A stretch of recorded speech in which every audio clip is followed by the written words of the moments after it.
Vande Mataram, dear students. Today we will see the fourth part of Unit 10 of English subject of Standard 7th. And the fourth part of Unit 10 is about some of the exercises and question answers of Unit 10, whose name is The Story of Cricket. तो बच्चों अपने इस video में क्या देखेंगे? Unit 10 के exercises और question answers. Okay, तो सबसे पहले आप अपनी टेक्स्ट बुक का पेज नंबर 143 निकालो. उसमें क्या है? कॉम्प्रिहेंशन चेक है ना. उसमें पहला क्या है? क्रिकेट इज ओरिजिनली अ और एन. तो क्रिकेट है वो ओरिजिनली क्या है? First Indian game, second British game, third international game. कौन सा है? Mark the right answer. तो आंसर क्या आएगा? आंसर आएगा cricket is originally a British game. तो आंसर क्या है? आंसर है सेकेंड ब्रिटिश गेम. ओके, अब सेकेंड क्या है? There is a historical reason behind both these oddities. In the preceding two paragraphs, find two words or phrases that mean the same as oddities. तो ये जो sentence दिया है कि दोनों ऑडिटीज में एक हिस्टोरिकल रीजन है, तो इसके पहले दो पैराग्राफ में दो वर्ड्स या फ्रेजेस ढूंढो जिसका मीनिंग ऑडिटीज के बराबर है. ओके, तो आंसर क्या आएगा? आंसर आएगा पेक्युलरिटीज एंड क्यूरियस कैरेक्टरिस्टिक. तो ये दोनों का मीनिंग किसके जैसा होता है? ऑडिटीज के बराबर. ओके, अब question 3. How is a cricket bat different from a hockey stick? Cricket bat है वो हॉकी स्टिक से कैसे अलग है? तो answer, in early days, cricket bat and hockey stick had very slight difference. Now hockey stick is made of a single piece of wood and curved at bottom, while cricket bat is flat and straight and made up of two pieces, the blade and the handle. तो क्या कह रहे हैं कि पहले के दिनों में क्रिकेट बैट और हॉकी स्टिक दोनों के बीच बहुत ही कम डिफरेंस था, और अब आज के दिन हॉकी स्टिक है वो एक ही लकड़ी के टुकड़े से बनता है और नीचे से मुड़ा हुआ होता है, और क्रिकेट बैट है वो फ्लैट और स्ट्रेट होता है और वो दो पीस से बना होता है, एक उसका ब्लेड और एक उसका हैंडल. ओके, अब नेक्स्ट क्या है? तो नेक्स्ट है पेज नंबर 146. उसमें भी है कॉम्प्रिहेंशन चेक, पर उसमें क्या है? राइट ट्रू और false against each of the following sentences. तो आपको क्या करना है? नीचे जो सेंटेंसेस है उसके सामने आपको लिखना है ट्रू है या फॉल्स. ओके, तो पहला क्या है? India joined the world of test cricket before independence. तो इंडिया ने इंडिपेंडेंस के पहले ही world of test cricket join कर ली थी. तो सही है या गलत? तो यहाँ पे आएगा ट्रू. क्या आएगा पहले में आएगा ट्रू. ओके, अब सेकेंड क्या है? The colonisers did nothing to encourage the Parsis in playing cricket.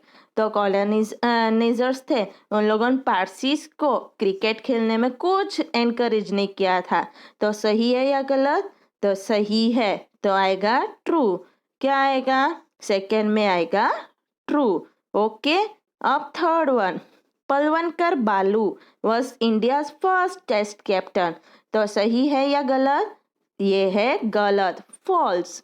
Okay, तो कौन था पहला? वो था नायडू, है ना. अब fourth one. Australia played its first test against England as a sovereign nation. तो सॉवरेन नेशन की तरह खेला था? नहीं, वो सॉवरेन नेशन की तरह नहीं खेला था, इसलिए ये भी आएगा फॉल्स. तो फोर्थ में क्या लिखेंगे? फॉल्स. ओके, अब पेज नंबर 148 पे देखो क्या है? Comprehension check. उसमें पहला क्या है? A professional cricket player is one who makes a living by playing cricket. Find the opposite of professional in the last paragraph. तो क्या कह रहे हैं कि प्रोफेशनल क्रिकेट प्लेयर वो होता है जो क्रिकेट खेलकर अपनी जिंदगी गुजारता है। तो इस स्टोरी के आखिरी पैराग्राफ में प्रोफेशनल का ऑपोजिट आप ढूंढ के बताओ। तो आंसर क्या आएगा? आंसर आएगा अमेच्योर। वो किसका ऑपोजिट है? वो है प्रोफेशनल का ऑपोजिट। ओके, अब सेकंड सेकंड क्या है? In the triumph of the one day game. Triumph means the one day games. The triumph of one day game. इसमें triumph का मतलब क्या होता है वन डे गेम का?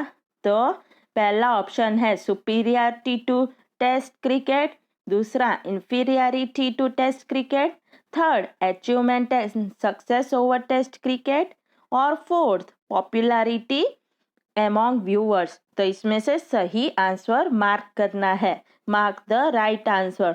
तो सही आंसर क्या है? Fourth one, popularity among viewers. Okay, answer क्या है? Fourth one, popularity among viewers. Okay, अब थर्ड क्वेश्चन। थर्ड क्या है? Dash the man for whom the world is a stage. तो ये सेंटेंस है, इसका मतलब क्या होता है? तो पहला, it refers to the famous cricket field in the world.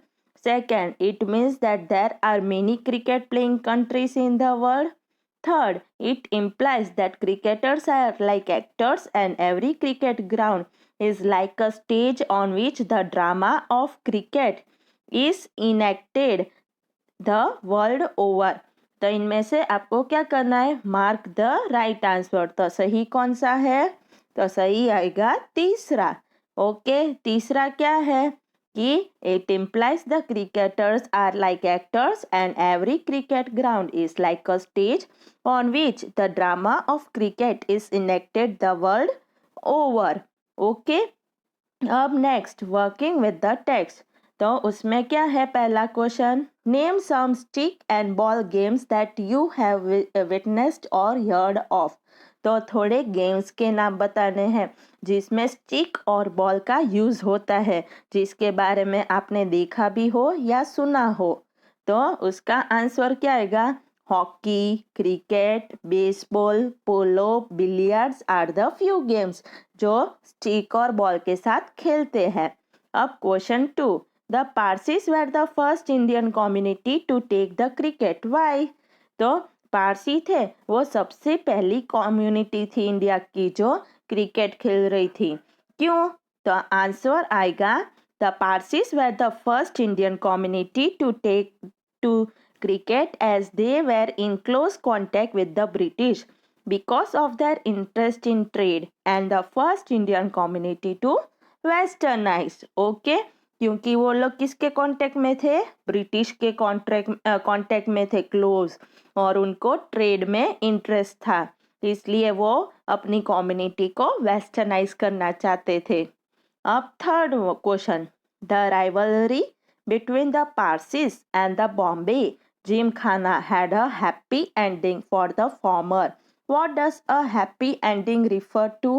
तो क्या कह रहे हैं कि दोनों दुश्मन कौन? तो पारसी और बॉम्बे जिमखाना थे, उनका हैप्पी एंडिंग हो गया था। तो यहाँ पे हैप्पी एंडिंग है, उसका क्या मतलब है? तो आंसर क्या है? The happy ending refers to the victory of a Parsis team over the Bombay Gymkhana in a game of cricket in 1889, just 4 years after the foundation of Indian National Congress in 1885. तो happy ending का मतलब क्या है? कि Parsi team थी वो बॉम्बे जिमखाना से जीत गई थी क्रिकेट में 1889 में, और किसके बाद? तो जस्ट 4 years आफ्टर INC, यानी कि इंडियन नेशनल कांग्रेस का फाउंडेशन हुआ, उसके 4 साल बाद ही वो जीत गई थी। इसका मतलब हैप्पी एंडिंग हुआ। अब question 4, do you think cricket owes it present popularity to television? Justify your answer. तो क्या कहते हैं कि क्या आपको लगता है कि क्रिकेट है उसकी जो पॉपुलैरिटी हुई है वो टेलीविजन से हुई है? तो आंसर को जस्टिफाई करना है। ओके, तो आंसर क्या है? आंसर है Definitely, cricket owes its present popularity to television. हाँ बिल्कुल सही है. It helps in expansion of its audience as well as popularity to different countries and even in small towns and villages by broadcasting services. Matches played at one place can be viewed worldwide, which resulted in its popularity as well as finance. तो क्या कह रहे हैं कि हाँ बिल्कुल सही है. क्यों? क्योंकि उसकी ऑडियंस बढ़ती है टेलीविज़न से और उसकी पॉपुलैरिटी ना सिर्फ सिटीज़ तक सीमित रहती है पर टाउन्स और विलेजेस में भी हो जाती हैं और एक जगह बैठे बैठे कहीं पे भी पूरे वर्ल्ड की मैच अपने देख सकते हैं. ओके, अब question 5. Why has cricket a large viewership in India not in China और रशिया? तो क्या कह रहे हैं कि क्रिकेट है उसको इंडिया में क्यों ज़्यादा देखा जाता है, चाइना या रशिया में नहीं? तो आंसर क्या है? Cricket is popular mostly in the colonial countries of British empire not the sovereign countries. तो क्रिकेट है वो ज़्यादातर ब्रिटिश एम्पायर की कॉलोनियल कंट्रीज में ही पॉपुलर है, शासक देशों यानी कि सॉवरेन कंट्रीज में नहीं.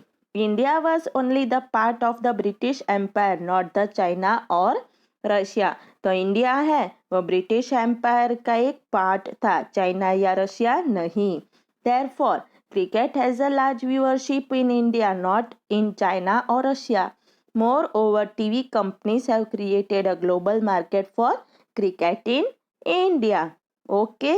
Up question 6. What do you understand by the games cricket's equipment? तो गेम है क्रिकेट, उसके इक्विपमेंट्स से आपका क्या मतलब है? Answer. The things which are necessary for playing the game are games cricket's equipment.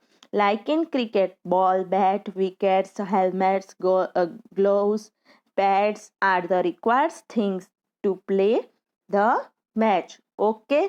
तो ये सारे इक्विपमेंट्स हुए जो अपने को खेलने के लिए ज़रूरी लगते हैं क्रिकेट गेम के लिए. ये सारे क्या हो गए? इक्विपमेंट्स हो गए. तो यहाँ तक आप सबको समझ में आ गया? ओके. अब आप सबको क्या करना है? यहाँ तक के क्वेश्चन आंसर और एक्सरसाइजेस को अच्छे से समझना है और एक्स्ट्रा रफ नोटबुक में लिखना है. वंदे मातरम.